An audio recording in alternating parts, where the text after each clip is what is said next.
naye nze nkola byombi kuba vidiyo nekuba kati wano bwe bamaliri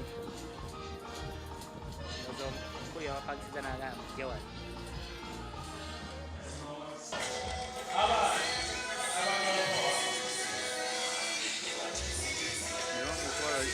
Ngulabyeko gundi yakutegeerera dani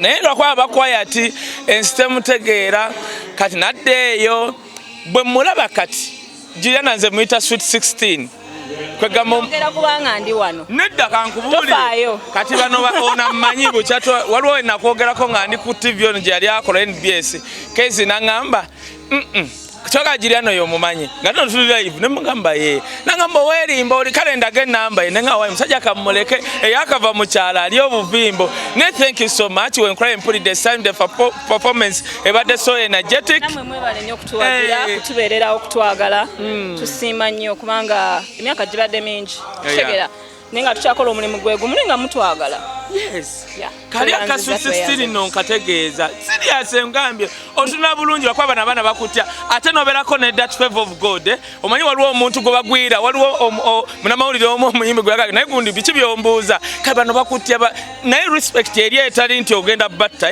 ne that keeping that celebrity thing on you ne favor ya mukama and everything buli wojjoba mupya nakutunya kuserena banange you don't even have an idea abantu balaba kipya fene tuga that's the real Juliana era nzi fe tugamanya abayimbi abatandika n'abayimba kati nti tubegayiridde mutuyambe fa abakula balaba real musician bambi mugezeeko kale mugezeeko temutuwogana buwoganzi era fe tuwayo you are kuita kuwogana andi kati waliwo abata sikuwogana waliwo omuyimbi amanyi nti ayimba nga tayagala nakuyiga kaife tubakolera eki nzendoza buli mwe na vibe ye sandi agadde bateeka wansi ganti bawogana nedda situgamye bateeka buli omu abeera ne bankiyita ntya vibe ye kituufu era teri agaanye ate n'abatamanyi bulungi era basobola okuyiga era tulabyeko abayiga ne waliwo abagaanye nga bo bamanyi nti ate waliwo olaba kati generation eno y'abayimbi abato ate bo tebali nnyo ku mavoko okimanyi bali nnyo ku vibe ki alabika ati amafiga biki beat eyakabi so buli generation ene ekigikolera kati fe twajjira olina okuba nga oyimba ssebo si byakwekwasa so byanjawulo nze ndooza we let them be mu vibe zaabwe tekirina buzibu saba munzikirize ngende nkole mbeerawo ndooza mwe temundaba bulabi manyi mwe mutandaba ku kamera nga mugamba tabaawo tabeerawo teyazze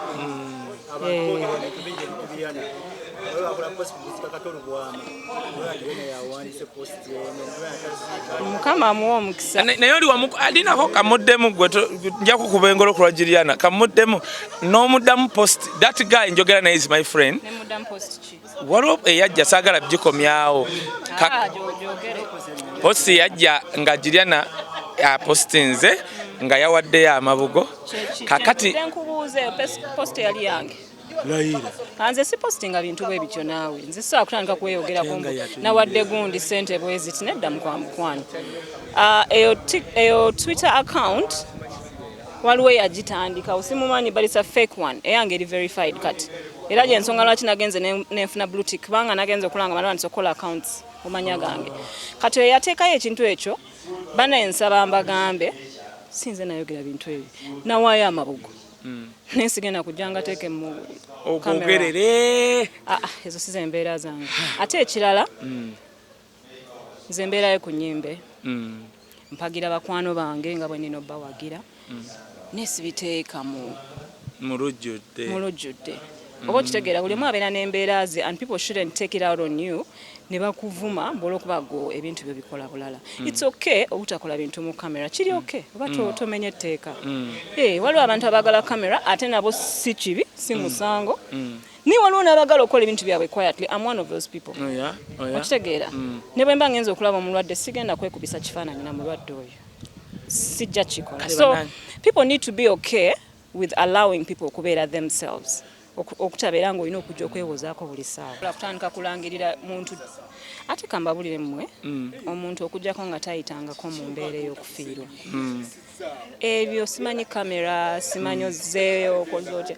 Omuntu atudde wali ku mufaalisa aba tabifanako. Tabibeera nako. Omuntu gwazze n'omubuuza in person n'omukamfatinga genuinely tajja kwerabira. Nkimanyi kuba nakiyitamu. Okitegeera?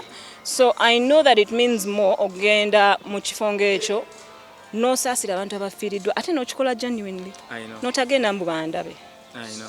Otherwise beere waka. Kitegeera? Ne munzikirize.